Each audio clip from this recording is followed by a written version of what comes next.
আসসালামু আলাইকুম ওরহমতুল্লাহ। আজ আমরা জান্নাতুল ফেরদাউস লাভের 7টি আমল জানব ইনশাআল্লাহ।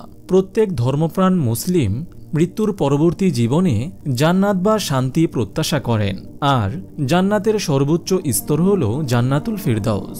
এ প্রসঙ্গে রাসূল সাল্লাল্লাহু আলাইহি ওয়াসাল্লাম বলেছেন, যখন তুমি জান্নাত চাইবে তখন জান্নাতুল ফেরদাউস চাও, কারণ এটি 8টি জান্নাতের মধ্যে সবচেয়ে উত্তম আবাসস্থল। পবিত্র কোরআনের সূরা মুমিনুনে আল্লাহ তাআলা ঘোষণা দিয়েছেন যে 7টি আমল করলে যে কোনো মানুষ জান্নাতুল ফেরদাউসের উত্তরাধিকারী হবেন এবং চিরকাল সেই শান্তিময় আবাসস্থলে থাকবেন। সূরা মুমিনুনের 1 থেকে 10 নম্বর আয়াতে সেই 7টি আমলের কথা বলা হয়েছে। তা হল, নম্বর 1, মুমিন বা ঈমানদার হতে হবে, অর্থাৎ আল্লাহ তাআলা সকল নবী রাসূল, 104খানা আসমানি কিতাব, কিয়ামত বা বিচার দিবস এবং জান্নাত ও জাহান্নামের উপর বিশ্বাস থাকতে হবে। নম্বর 2, খুশু বা আল্লাহ তাআলাকে হাজির নাজির জেনে নিয়মিত 5 ওয়াক্ত নামাজ আদায় করতে হবে। লোক দেখানো নামাজ আদায় করলে তা আল্লাহর দরবারে কবুল হবে না, বরং এই ধরনের নামাজীদের জন্য ধ্বংস বা জাহান্নামের শাস্তি রয়েছে।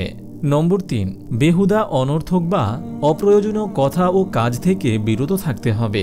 নম্বর 4, যাকাত আদায়ে তৎপর থাকতে হবে। নম্বর 5, লজ্জাস্থানের হেফাজত করতে হবে। রাসূল সাল্লাল্লাহু আলাইহি ওয়াসাল্লাম বলেছেন, যে ব্যক্তি নিজের জিহ্বা ও লজ্জাস্থানের হেফাজতের দায়িত্ব নেবে, আমি তার জান্নাতের দায়িত্ব নেব। নম্বর 6, আমানত রক্ষা করা। রাসূল সাল্লাল্লাহু আলাইহি ওয়াসাল্লাম বলেছেন, প্রত্যেক ব্যক্তি দায়িত্বশীল এবং প্রত্যেকে তার দায়িত্ব সম্পর্কে জিজ্ঞাসিত হবে। একজন ঈমানদার ব্যক্তির কাছে বড় আমানত ইসলাম।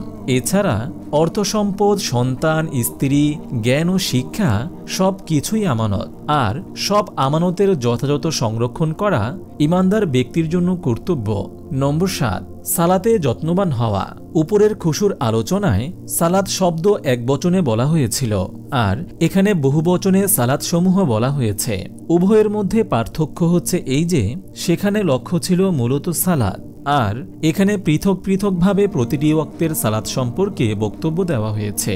সালাতগুলোর সংরক্ষণের অর্থ হচ্ছে সে সালাতের সময়ের ব্যাপারে সচেতন, সালাতের নিয়মকানুন, আরকান ও আহকাম, প্রথম ওয়াক্ত, রুকু সেজদার প্রতি সচেতন। মোট কথা, সালাতের সাথে সংশ্লিষ্ট প্রত্যেকটি জিনিসের প্রতি পুরোপুরি নজর রাখে। এই কাজগুলো বিশ্বাসের সাথে যথাযথ নিয়মে আদায় করলে আপনিও জান্নাতুল ফেরদাউসের উত্তরাধিকারী হতে পারেন। বিস্তারিত জানতে পবিত্র কোরআনের সূরা মুমিনুনের 1 থেকে 11 নং আয়াতের অনুবাদ ও ব্যাখ্যা দেখতে পারেন।